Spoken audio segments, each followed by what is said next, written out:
locally owned. I'm from Amsterdam, so they can expect good football food, baseball food, pizza, wings, and beer. You know, you can bring your kids in and, you know, they can play pool or play the video games, or they can sit with you and watch TV too, because you got the TVs in every dining room. It's such a place that you can come in with your family and sit down. And again, it's family oriented because it's family owned. When you walk in here, it's like a TV show, Cheers. Everybody knows your name. And you can expect that from in here because everybody knows everybody else. It's the homecoming edition of the Sideline Guys here at sidelineguys.recordernews.com. With Michael Kelly, I'm Adam Schinder. We're brought to you, as always, by our friends at Crystal Ristorante. They're located at 72 Lion Street in Amsterdam. And after last week, where we had 3 teams on the road and 1 team with a bye week, this week, everybody at home over a 3-day, really football holiday weekend. Right, everybody comes. I think that's what the holiday is, correct? Okay. Yeah, no, 4 home games right in a row. It should be a lot of fun this weekend. They're going to start Thursday night. Canada coming home for the first time since their Week 2 game against Fonda. They host Chatham. Right, and that Chatham team, that's going to be a tough game for Canada. Coming off this past week where Canada struggled with Conic Hills, very physical team. Chatham comes to town, another very physical team. Yeah, and we'll have more on that later in the week. We go with next Friday night, Broad Alban Perth coming home after their win against Johnstown. They take on Cobalstow Richmond. Right, and this is a very big game just in Class B in general, with both teams 1 and 2 coming into this game. The winner of this game vaults himself into a playoff seeding with 1 game left to go. I guess, what is kind of your biggest thing that you're looking for from this one? I mean, for Broad Alban Perth, what you really want to see this team do is just take the momentum that they got from beating Johnstown and just get that into a good early start. This team needs to be able to start quickly. It's what they did when they really took it to Albany Academy for the better part of 3 quarters in their season opener, and that's what they hadn't really done until beating Johnstown, is that they hadn't gotten to the point. They'd fallen behind so quickly in some of these games that now, if they can establish themselves early with that momentum they've got a chance to finish off real strong at the end of the season. Right, and capitalizing momentum is something that this Cobalstow team was unable to do. They'd kind of made their season on 2 early wins back-to-back, upsetting Schuylerville in the second of those 2 wins. And since then, they've lost their last 2 games and kind of have come back to the pack, and they really need this game now too. But the main event, it's a Saturday doubleheader, about 10 miles apart. We'll start with the matinee. Fonda Fultonville, coming off their bye week, can wrap up home field advantage in the Class C South Division in the playoffs if they can beat Voorheesville. Voorheesville team that's been kind of on and off this season. Right, it's every other game they score a lot of points, which might be kind of dangerous for a Fonda Fultonville team where in years past sometimes they're fine going back and forth with teams because they know where their offense can carry them. It'd be a tough test for them to see if the defense can maintain their focus. I would say the one good thing for the Braves is that Voorheesville on offense wants to do what the Braves want them to do. And they've got a good quarterback in Mike Cesare. He throws the ball a lot. And that's what this team wants to do. They've got those great, quick defensive backs. They can get after the quarterback. That's what Fonda Fultonville wants to see out of their opponents. Right, and speaking about one of those defensive backs, when he moves to the offensive side, we've been kind of marveling about the season that wide receiver Jarrett Ladd has been having. I guess, give me your breakdown of his touchdown per catch ratio. It's 60%. So 60% of the time, he scores every time. Yeah, he's got 10 catches.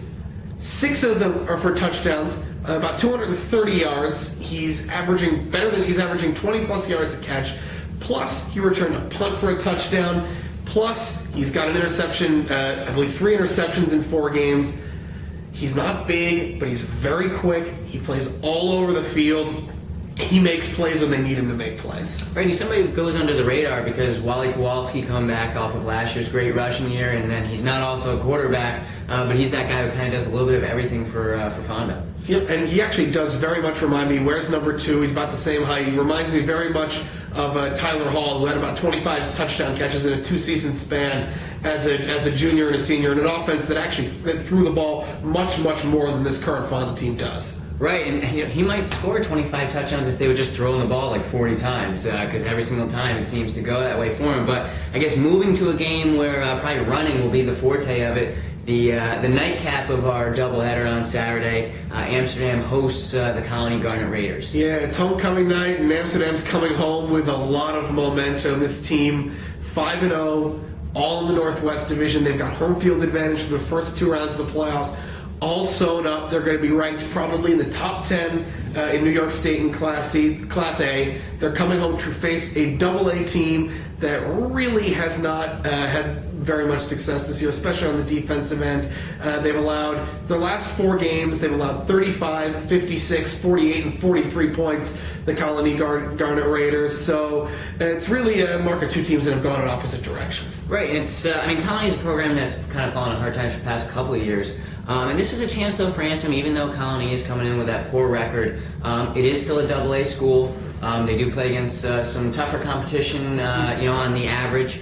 So it should still be a fun one for Amsterdam to see how they stack up against one of these larger schools than them. But I guess kind of coming off these games where they have been able to establish the run, from this week, I guess, what is it that you like to see from the Rams? I would really like to see them open the offense up a little bit and show teams that they can be consistent throwing the ball down the field. Vinny Savkovic hasn't really had to complete more than 5-6 passes in a game ever since the opener against Queensbury. I'd really love to see them establish this really dangerous wide receiver core they've got. I'd love to see them use their backs, Gio Rodriguez, Brett Stanich, the fullback Nate Farley, use them more in some screen games, and get Nick Laverio involved in this offense as well. Because if they show that second dimension on offense before they head into the playoffs, they are going to be a very, very dangerous team that is very, very hard to scout. Right, and they've got 2 games left. They've out of league. They've taken care of their league games. So these are 2 games where, you take them very seriously, obviously, but you can play around a little bit, maybe try to see if you can get that passing game going, maybe at the expense of the score a little bit. Yeah, and the good thing is, in these next 2 games, they're going to see 2 very different teams that'll help them get ready for the playoffs. Colony probably throws the ball more than any team the Rams have seen so far this year. Steve Wutzer has had an on and off year at quarterback, but he's got a very, very good wide receiver, probably the best they've faced all year to this point, in Giancarlo Sanato, who's a tremendous track runner as well. He's averaging almost 28 yards a catch. He's only got 2 touchdowns, but on 10 catches, 278 yards. As a really explosive player. So that'll be an interesting matchup to see. I think Amsterdam likes it when a team wants to throw the ball at them because they've got that great pass rush with Nick Laverio and Josh Soper coming off the edges. And then when they face Scotia in their season finale next week, that's a team that basically runs the triple option. So you're going to get to see a bit of everything before the playoffs start. Right, so it should help them in preparation because they're going to have 2 kind of a whirlwinds of weeks. But it should be a really fun weekend overall with all 4 teams at home. Oh yeah, 3 games, 3 days, 4 games. We'll have plenty of reports from all of you. We'll be back next week with a look back at Week 6 and a look forward at Week 7, the final week of the regular season. Until then, for Michael, I'm Adam. We're the Sideline Guys, and we'll see you next time at SidelineGuys.recordernews.com.